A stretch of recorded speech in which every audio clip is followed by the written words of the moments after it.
Everybody, Super Squee here of the Emotionally Unstable Gamer channel on YouTube. Just some quick stuff real quick, normal things like you hear noises in the background, or like if you hear that hum, that's my fan because I'm too lazy to turn it off, and I tested that it didn't sound that loud, so I'm going to keep it on.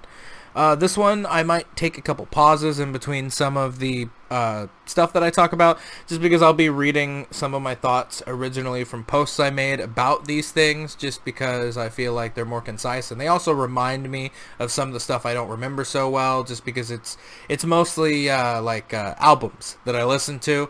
And it's like I remember enjoying them, but sometimes I don't remember specifics of all the songs that were on the album. So it's just easier to have a little refresher. So if you hear a quick pause or something, it's just me trying to flip through this little panel of my thoughts and go through and read it. So I like this more when I completed it for the list, but like as a whole, I still think that this Guitar Hero is really weird. Ultimately, instruments were nice for Guitar Hero. Like, I felt like adding the extra instruments were really cool, but I also felt like the song selection on this was like all the fuck over the place, and I felt like there were a lot of decisions made just so that they could battle with Rock Band. And it's weird because Rock Band was made by Harmonix, which was originally the people that made Guitar Hero with Red Octane, I believe. So it was really strange that like they split. I've never looked into like why that happened, and I don't know if like there was animosity between the two different game IPs because they were so similar, and one was kind of spawned off the fact that they didn't have the rights to work on Guitar Hero anymore, I guess. But this game just seemed more like trying to take a jab at Rock Band 1 than anything else, and I think that Rock Band 1 is a far superior, prettier, and better song selection setlist fucking game. I know there's a lot of people that really like this one. I'd give it like a 6 out of 10. Like, it's not that it's not enjoyable. It's not that there aren't great songs in it that I do enjoy playing, and I played this with quite a few people like over a long course of time just because I didn't want to just sit and play all of this game in one go. But I feel like this is lower on the totem pole for like Guitar Hero games. Okay, so here's one of the things that I'm going to take a minute and just read some of my thoughts from the post I made before. There's going to be a lot of Paramore coming up just because I chose to listen to their whole discography because it was only a couple albums, and it's a band that I do enjoy and have listened to since I was much younger. All We Know Is Falling is pretty standard stuff in my opinion. Enough to get the average person interested if they are gonna be, but nothing that special. I love Hayley's voice, and it's probably the major reason I ever started listening to Paramore. My favorite song from this one is My Heart. I really like the little bit where she's screaming in it, and I think it blends well with Hayley's voice. And really, that's all I have to say on this one. I think I get some of the songs on this confused. The first 3 albums of Paramore, I feel like I get mixed up together because I was listening to all 3 during like my 13 through high school years, and it was like I knew music, but I wasn't super into music, so I didn't remember a lot of band names or artists or song names or like different styles of music and like terminology for things until I was much older, just because it was like I was getting involved with my love for music, like understanding what I actually liked and what different genres were like, and like the what is the word, like the technical side of music. Like, I've never played an instrument or anything, but I'm still like really interested in like the technical part of how music is made and how you can bring all these little pieces together to make something that sounds really good. So anyway, so then there's Riot. I hit the wrong button. My bad. Riot is a nostalgia trip for me more than anything. I love most of the songs on the album, but it reminds me a lot of my lonely nights in high school, and one particular relationship that was like just us hitting each other over and over with clubs until one of us gave up and finally broke it off. This was much harder to pick a favorite song, but I decided on Let the Flames Begin. So, like I said, I listened to just a massive ton of Paramore in my like teenage years and like my rough preteen era, just because like it was music that I really liked. I enjoyed Hayley's voice, and up until that point I don't think I listened to a lot of female vocals, so it was just nice having like a difference and not just listening to male vocals all the time and listening to a female vocalist. I really really, really, really, really, really enjoyed the Marvel Punisher show. I'm not a huge fan, or at least I wasn't at first, of John Bernthal. I believe that's how you pronounce his name. But I think he did an amazing job on this. I think that they did a good job portraying that he's not just some complete meathead. He does have like anger issues and goes off. And I loved watching like the last couple episodes of this drunk. I like laughed, I cried, I got angry with the show. Like I just love like the primal fucking anger that they tap into him, and I feel like no, he's not justified every time. I feel like maybe he's justified with some of the people he kills that are like they're truly monstrous, but I don't feel like he's justified in like going off the way he does in general to other people.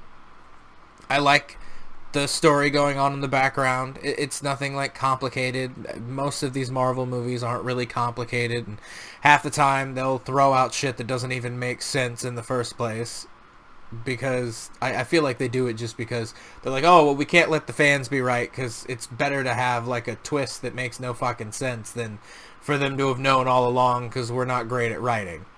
But I do really enjoy the series. I've heard that there might be a season 3 coming to another streaming service or something. That would be really cool. I will probably watch it again.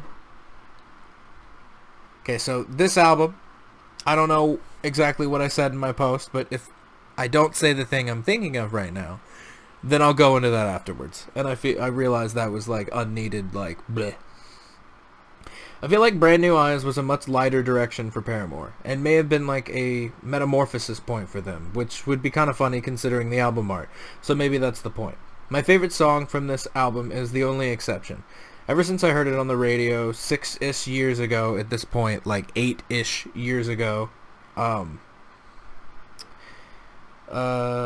it made me think of when I was little, maybe 4 to 7 years old, sitting with my mom when something happened and she got sad and trying to comfort her the best a small child can without understanding what was going on. I love you, Mom. So yeah, no, I said what I needed to say, so that little bit of fucking exposition in the beginning was pointless. Okay, so I feel like this, I'm gonna read the post. I feel like I know what I'm doing with these posts when it comes to music stuff, because I give it more thought. Brand New Eyes was definitely some type of metamorphosis for Paramore. I like the self-titled album, but I'm not entirely sure what I like about it. It's still Paramore, but it's different in a good way, developing with the time and shaping the core of themselves as a band and not just another rock band with female vocals. My favorite track from this one was Future. Really, Future is like an 8-minute song, and I just feel like this whole album is like a really good album that you would like. I have never done acid, but I feel like this would be a good like background, like, ooh, a song for like doing acid or something. And I've gotten drunk, like really drunk, listening to this album before, and I feel like it vibes with me in a really amazing way.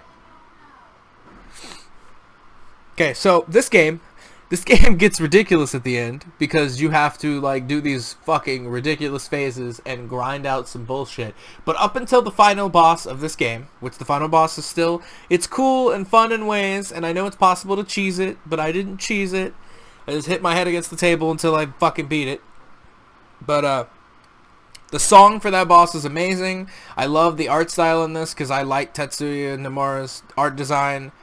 I like that this game is basically just like an expanded version of Final Fantasy 1. Like, honestly, like everything really revolves around Chaos and the Warrior of Light and like Garland. So it's Final Fantasy 1, but everybody's here.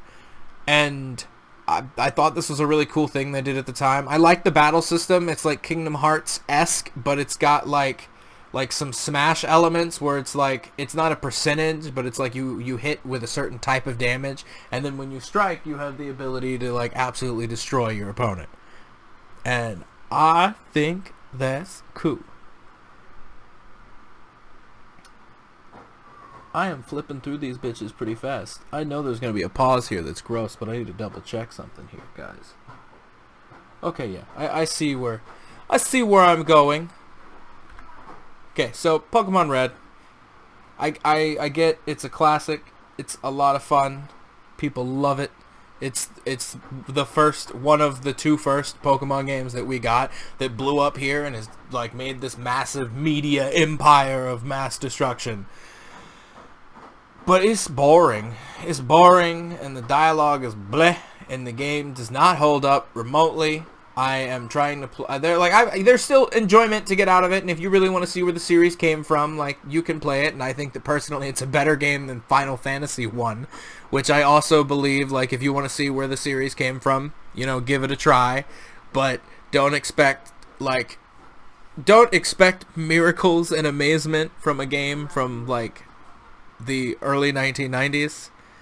I do enjoy this game a lot. I have really great fond memories, and I'm replaying it with my girlfriend currently, or I believe, yeah, I'm playing Red, she's playing Yellow, and we're playing on the 3DS Virtual Console, because I want to play through all the Pokemon games, like, side by side with her, so we can trade and battle together, and we are on this one, and the only reason we are not done is because, understandably, like, a lot of it is just really boring, and my girlfriend is trying really hard to get through it, and I love her so much.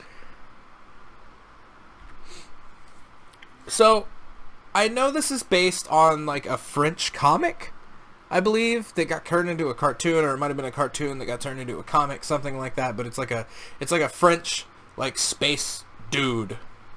And I've seen some screens of that, and seen some stuff. I think an anime got made, too, that was, like, localized, maybe. But I like the art style and aesthetic of this movie way more than, like, I like any of the art for the comic and the cartoon. And this movie, it's got problems. It's got a lot of problems. And apparently, like, the guy that directed this, the guy that directed The Fifth Element, he was quoted as saying at some point, this is not direct quote, but it was, like, roughly, he was quoted saying that if he could have done The Fifth Element with, like, all of the technology that didn't exist at the time, the stuff that he really wanted to do or whatever, this was that. It was like, and this movie I found really enjoyable, but, like, there's a lot of stuff that I feel like is glanced over, and it's a long movie, but somehow feels like there's not enough time to go through everything. And I feel like it starts out strong and definitely gives me Fifth Element vibes. That kind of made me feel like, is this, like, in the same universe? It is, like, visual porn, though. I think it's fucking gorgeous. I love Homeboy at the top, who I'm assuming that's the Dane DeHaan guy. I like that Cara Delevingne. I don't know how to pronounce her last name. I don't want to butcher it. I like both of them. I love her eyebrows in this movie, like the snarkiness she has at Homeboy for being like a pissant. And I feel like they have really good chemistry together. I feel like he's really weird to play the style character that's in this, that they want him to play. But before this, I had seen him in, it was like Care for Wellness or some shit like that is what it was called. And I really liked him in that. I feel like this was a really weird choice, casting him, but I feel like he still did a really good job. I did enjoy this movie. It's like crazy fantasy starship bullshit and visual CGI porn to insanity. And then the last one for this video will be Paramore After Laughter, which, let me get to that post as I flip through all these pictures of my Pokemans. After Laughter was okay. I only really liked 3 songs off the album. I didn't think it's a bad album. I didn't want to rip my face off listening to it, and Haley's voice is, as always, amazing, but it's just not my cup of tea. Well, I guess I'm done with Paramore until they make another album. I didn't need to read that part, but I read the whole post anyway. So, yeah, there's that. I think, weirdly enough, at the time I was listening to this album, maybe I was more sad or something, because I feel like though this album is still not completely my cup of tea, I enjoy it a lot more now.